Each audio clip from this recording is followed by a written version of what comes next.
Welcome back everyone to episode 5, and we're moving into the second video of part 9.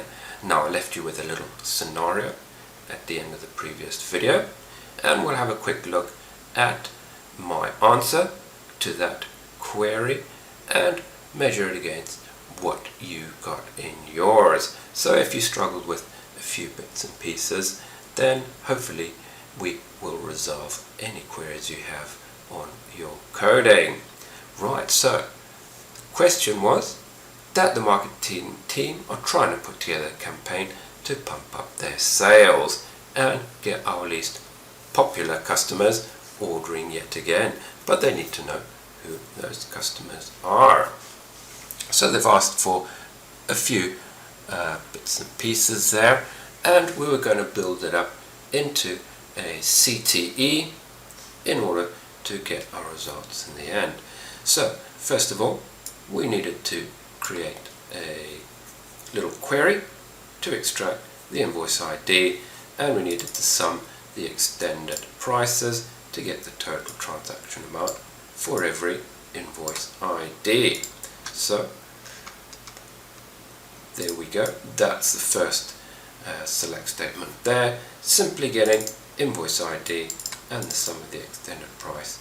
I've called it amount, you can call it anything you want to there, and that all came from the sales invoice lines. So we could then filter it, make sure it's 2016 as we had here in the little where clause, and we of course had to group it by the invoice ID because we're using an aggregate function there.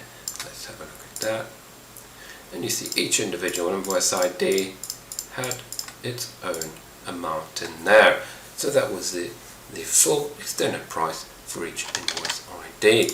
And next, we needed to turn that into a CTE and build up our final select statement to bring back the following columns: customer name, invoice ID, total transaction amount. So that's pretty much what we did. We basically just wrapped that around some round brackets there, created a CTE. I've just called it CTE, a bit lazy on the originality there, but that's pretty much it for that. Very simple, very straightforward. Now we then needed to bring it in to our customer table itself. So we needed to bring in obviously the customer name and of course invoice ID and our amount. So all I simply did was start off with our customers. Now obviously we don't have a customer ID in our CTE, and of course we don't have an invoice ID in our customers table. So we needed to bring in another table to join it all on, and that was the invoices table, mainly because we're using invoice lines there. So there's the invoice table. We've joined that on the customer IDs to link it to our customers table. And then from the invoices table, we pulled the invoice ID. Now obviously if we're inner joining, then we could have pulled the invoice ID from our CTE as well. It wouldn't have really mattered at all. And then we need to pull the amount, lastly, from our CTE to get our total transaction amount from there. And all I've done is inner join the CTE. I haven't even pseudonymized it, just left it as CTE. It's pretty short.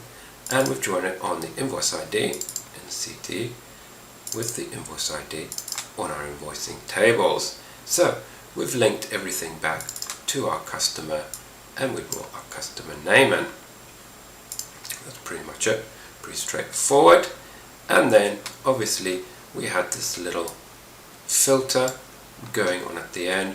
We wanted the total transaction amounts that are below the average.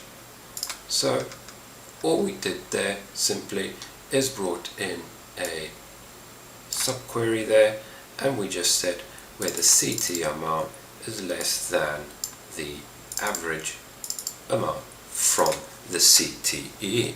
So there you have it. As you can see, we're using the CTE in quite a few places there. So once you've built up your CTE, it becomes pretty much a temporary table in a way that you could use several times in there. So let's run that one off and see what we get. 6,036 rows. Here you've got the customer name, their invoice IDs for each customer, and of course you have the amounts coming in. So did you get something similar to this? It doesn't matter what code you used, just as long as you got similar results to these. How did you all go with that? Now, what we need to then do is actually double check that the amounts shown here are less than the average. So all we can do there, if we want to check that our code is working properly, simply bang that in as an additional column in there. Let's run that off again. And when we get the results for that, we actually then see our average, which is 282. Is this less than 282? It's looking good. There's one that's quite close, but they all appear to be less than 2826. Now we can double check even further if we added an order by and we did it on the amount descending. Very quickly type that in, run that code off again, and we can see the highest value there is 2824, and that's below 2826. So there we have it. We know that our code is working 100%, and our filter at the end is also working 100%. The key thing to take away from that, guys, is that once you've set your CTE, you can then use it in multiple areas of your select statement below. So here I've used it as a subselect to bring us the average in the column there. I've used it to join on as a table, linking the invoice ID with the invoices there, and I've used it a third time in the where clause, where I've checked the amount there is less than, selecting the average from that CTE. Quite a lot going on with that one single CTE.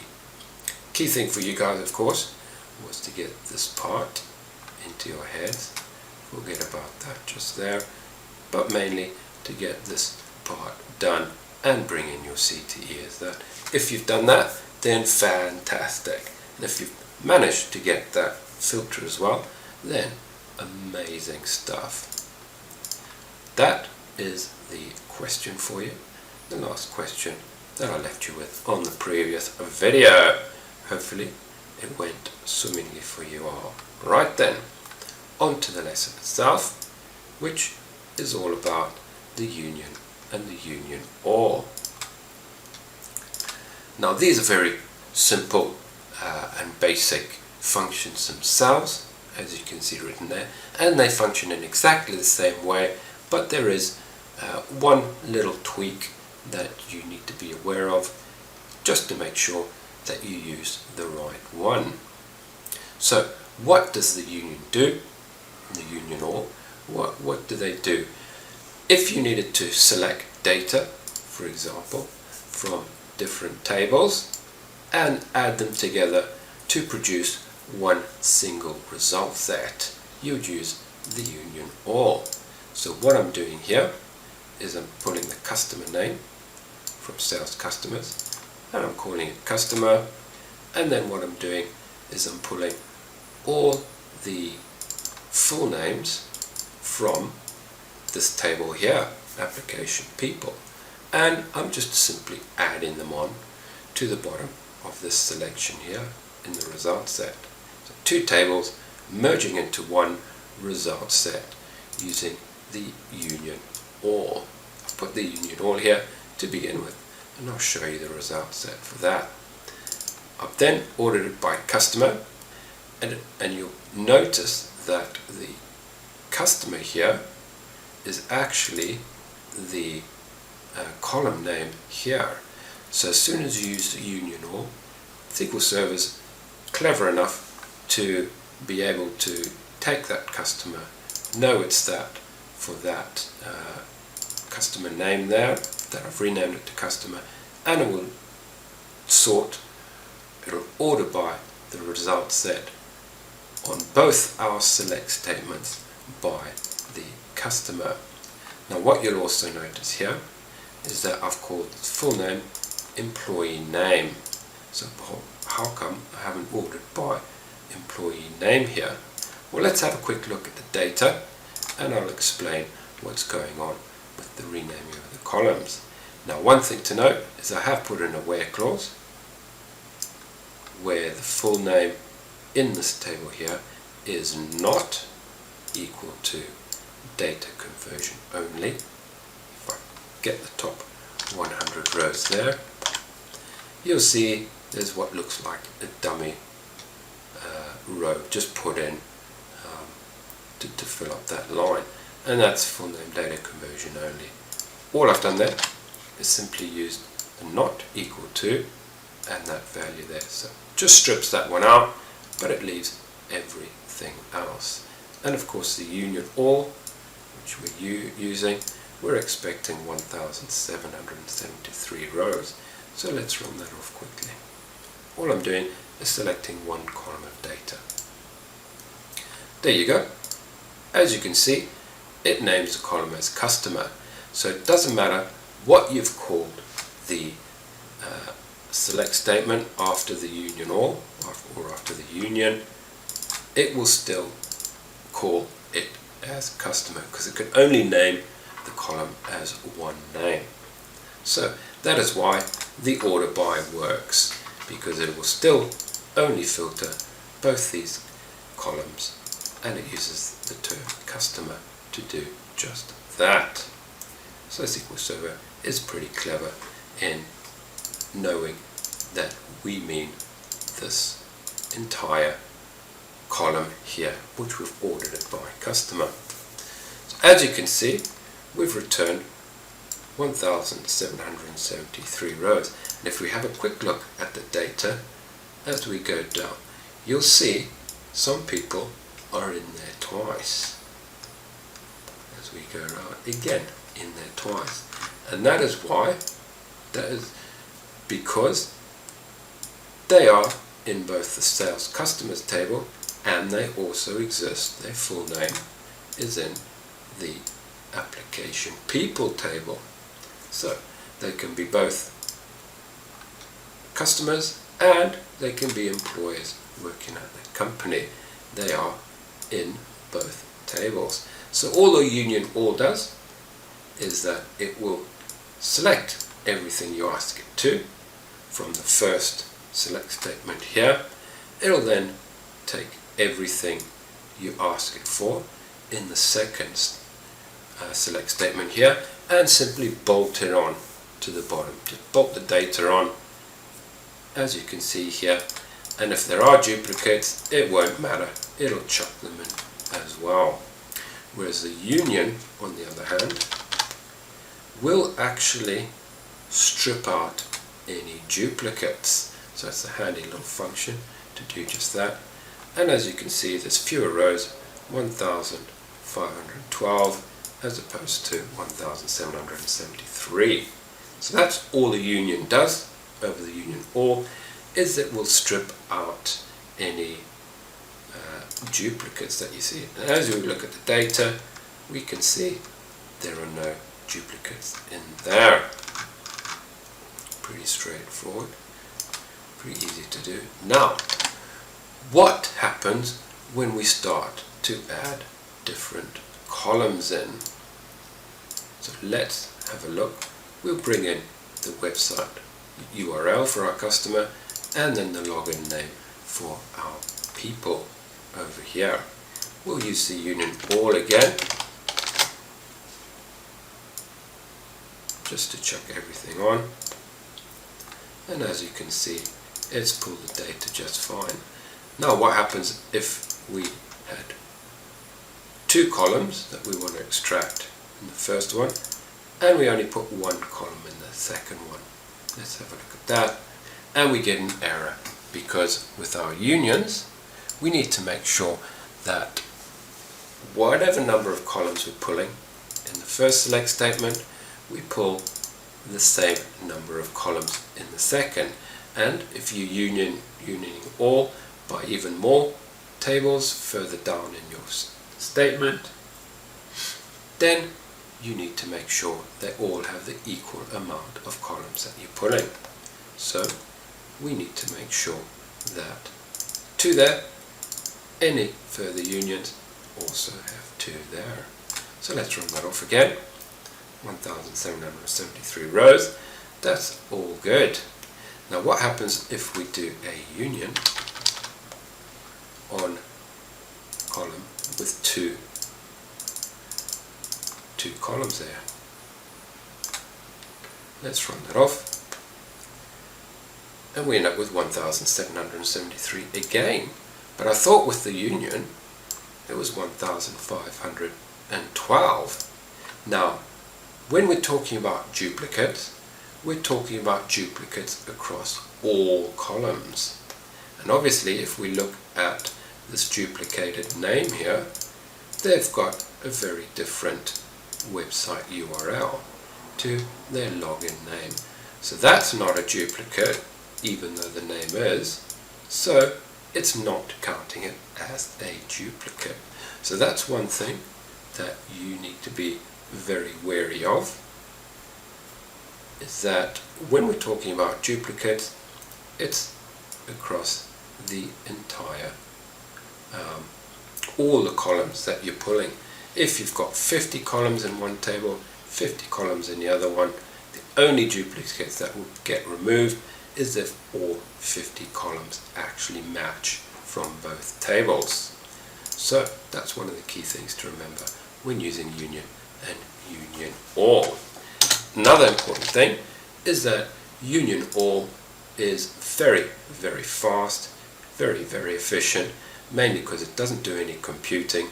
It just takes everything from one and everything from the other and bolts them together one below the other, if you don't have an order by. However, union itself will spend a little bit of computational time making sure that there's no duplicates, so it could work, could potentially take longer to run off your query if you're using the union. So when you're constructing your unions, when you're working in a SQL environment, just bear that in mind. And if you aren't expecting any duplicates at all, just simply use the union all. It'll be a lot quicker, a lot more efficient. So in order to get our union, we had to strip out the second column there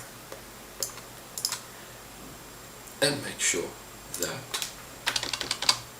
we only had the one.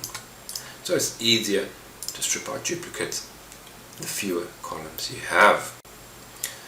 So that's pretty much it for the union itself. Let's have a look at an example that I've put together for you all, just to make sure that we get the code in our heads going forward. Right, so some of our suppliers have been cutting too many corners and have sent in some t-shirts, footwear and toys that are deemed a fire hazard. After being caught up by the authorities, they've issued a product recall. The warehouse manager needs a list of all items in stock, all total quantities we have, as well as the relevant stock group for each item. Right then, quite a few bits of information to take into account here. Let's have a look at a quick query to see if we can resolve this little question for the warehouse manager. We'll select start from, and first things first, we're after items. So let's bring in our items. Where are they? Stock items. Sounds good to me.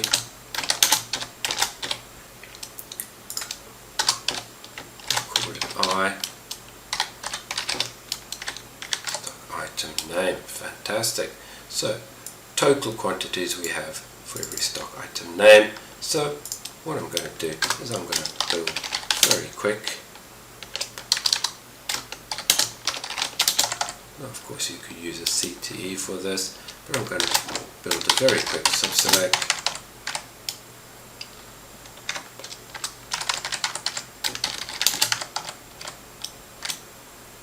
From the, if we're looking at quantities, we're looking at stock item holdings. What are we after from the stock items holdings table? Let's use Control 3, and we need to get the quantities we have. Right, so we're looking at quantity on hand. We'll use that column for now.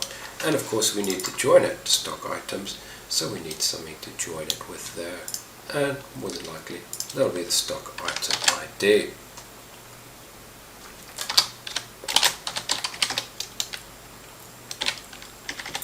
Stock item ID, and we're after the quantity. Quantity on hand. Fantastic stuff, and we needed to sum that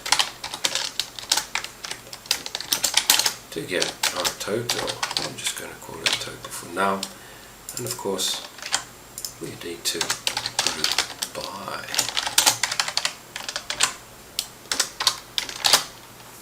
Let's join that up to stock items. We're going to call that T for total, stock item ID equals I dot stock item ID. So we brought that in, and let's T dot total is our total quantities for every item in stock. Let's have a quick look at that. There we go, purely and simply all our items and the totals there. So we built that one up quite quickly, quite easily. Cheeky subselect in there. So now we have to bring in the stock group for each item. Let's have a look at that table quickly. We'll bring stock groups in there. Control 3, let's get those columns. So we've got a stock group ID, we've got the name that we're after, but no other IDs in there except a stock group ID. Let's have a look at our stock items table. Stock item ID, supplier, no stock group ID. Nothing. What's going on there? Let's check out our item holdings. Stock item ID, no stock group ID. So there's another column floating around somewhere that will link stock groups to our stock items somehow. Right, have a look. Stock item, stock groups. Sounds like a good place to start. We're going to inner join stock item, stock groups in there. We're going to call them G for good measure.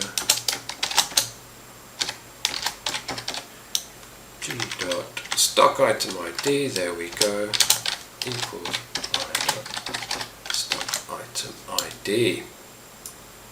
Have a quick look at that table, and you see it's like a linking table to link our stock item ID with our stock group ID. Now one thing you'll notice is that there's 3 item IDs in there, and there's 3 different stock groups being presented there. So we might have issues where we're pulling 3 times the value if we don't watch what we're doing. So we need to probably make sure we filter correctly by the stock group ID. So we'll do just that. So here's our stock group. We're going to inner join our stock groups. I'm just going to call it O. Stock group ID equals G stock group ID. So we've linked our stock groups to our stock item stock groups over here, and that is then linked to our stock items. So we've created the right links to get us back to our stock item name. Let's have another look at our stock groups. And we're asked for t-shirts, footwear and toys. So we've got here t-shirts, we've got furry footwear, and we've got toys. So if we take the first one, stock group name of t-shirts, we'll copy that and we'll put in a little filter. We'll put this one in the joined. You can of course put in the where clause because it's all inner joined.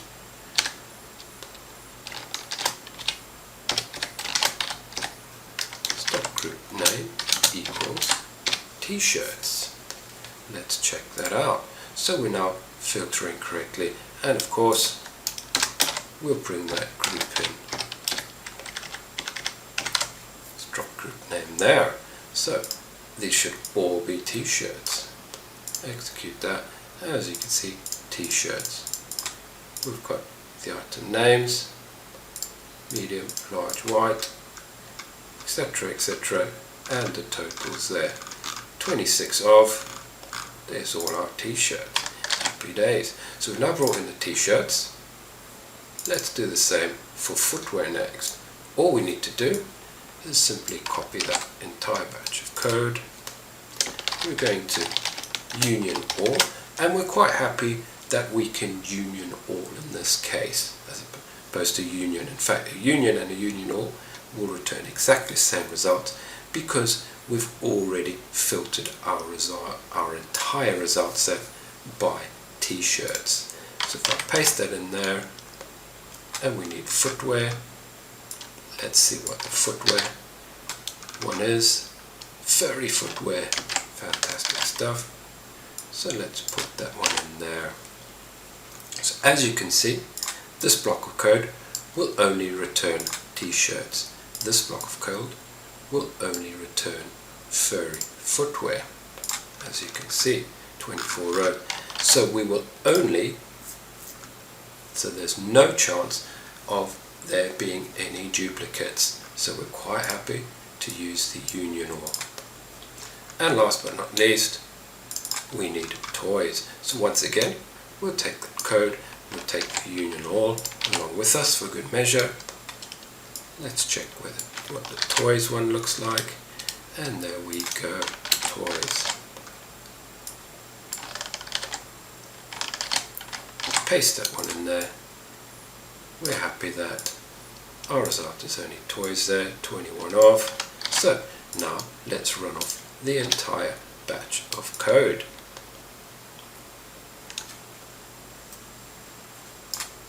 I've got one batch of code, a union, another batch, and a union, and a third batch. So we've got 3 select statements bolting on data one underneath the next. So there we have it. There's our t-shirts. I haven't ordered it, so it'll just pull the t-shirts first. As we go down, it's into furry footwear, and then we go into toys. And that is quite easy to do. Once you've got your first block of code correct and you're happy with that, obviously we did quite a lot of joining to get the stock group to join with the stock items using this table as an intermediary. But after that, we simply just copied the code and just changed the filter, the result filter at the end. And that's it, pretty much, for that question. We got all our results and we could send that data onto the warehouse manager. Alrighty then. Not a bad example there. You can see you can add as many unions and union all as you need to, and all of these were from the same block of code. Final example I've got for you here, and one that you can try out before I go through it with you all, just to see if you're happy with the union. The scenario is that the warehouse manager once again needs some data to put together a graph to show the board on the temperature controls within the cold room and all of our vehicles. They want to know the following details. So they're after the vehicle registration. Obviously for the cold room, it's not a vehicle, so you just add this bit of code in for the column itself. Cold room as registration. They want the sensor number, they want the date and time of the reading, and of course the temperature. So two tables we're looking at are all to do with the warehouse schema, and of course you've got cold room temperatures and vehicle temperatures. So let's pull the cold room up first. In fact, the vehicle table up first. Let's pull that in, and we'll pull the cold room in as well. So if we control 3 on the vehicles, we've got our vehicle registration here. So you're just pulling in that column there. Whereas for the cold room, there's no vehicle registration obviously, so all you're going to do is put that bit of code there instead of pulling the vehicle reg column. So this is what you're pulling for the vehicle, and just simply putting that code in when you select from the cold room temperatures. So do you think you can give that a go? Try that one out, see what you get. This one we're obviously selecting from 2 different tables, so it's more like the one we saw at the top here. Obviously vehicles and cold room are completely different, so whether you use a union or a union or probably doesn't really matter. So pause the video, give that a go if you want to, and we'll proceed with the answer from my point of view. So we're simply pulling this as cold room.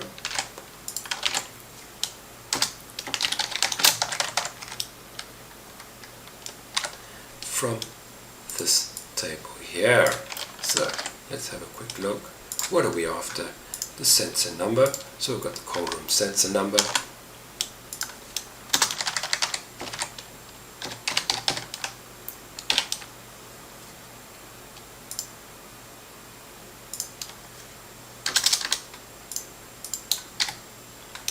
Cold room sensor number. We're just going to call it as, because as we know this is our first select, and if we don't rename the column it will say cold room sensor number for all the results, but we've got vehicles there. So once we've done the sensor number, we need the date and time.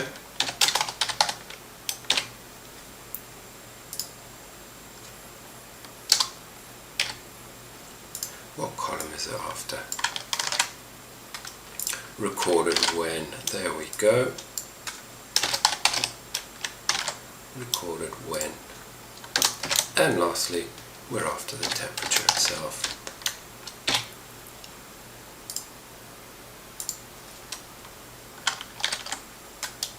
Temperature, there we have it. Temperature, fantastic.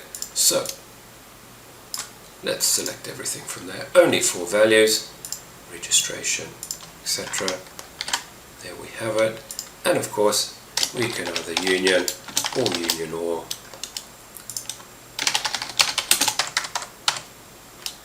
Let's have a look at our table here.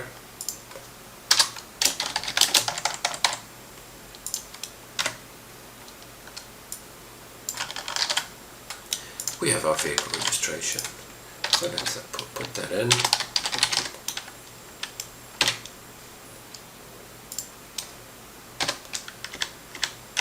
Vehicle registration. We've got our chiller sensor number. That's the next one along there.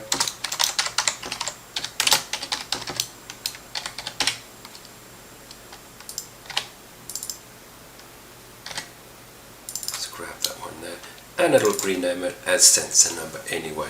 So you can, if you want to, copy these named columns that I've put here, these renamed column names. You can put them on here or you can leave them out. Purely up to you, because it'll rename them anyway with whatever is in the very first select statement for the union. And then recorded when, and last but not least, the temperature. Fantastic, and that's pretty much it. Let's see if the code runs. So there we've got a cold room popping up in place of registration, because it doesn't have a vehicle registration assigned to it, and we have our sensor number, recorded when, and the temperature there, and then we have our vehicle data, quite a lot of vehicle data there, the sensor number and the date and time it was recorded. 66,000 rows, there you have it. So how did you go with that one? Hopefully you got something along the same lines as what I got there, everyone. That's pretty much it for the union. We've covered the union and the union all for you there, and looked at the differences between the two. Although they're very similar in what they do, there are some differences that you need to remember when you used them, and which one to use in different scenarios. Everyone, that is it for this video, and that is the end of part 9. We're going to have a look at part 10 next, and that is the final video for the Mammoth episode 5. Until we meet again in part 10, I hope you all have a fantastic day.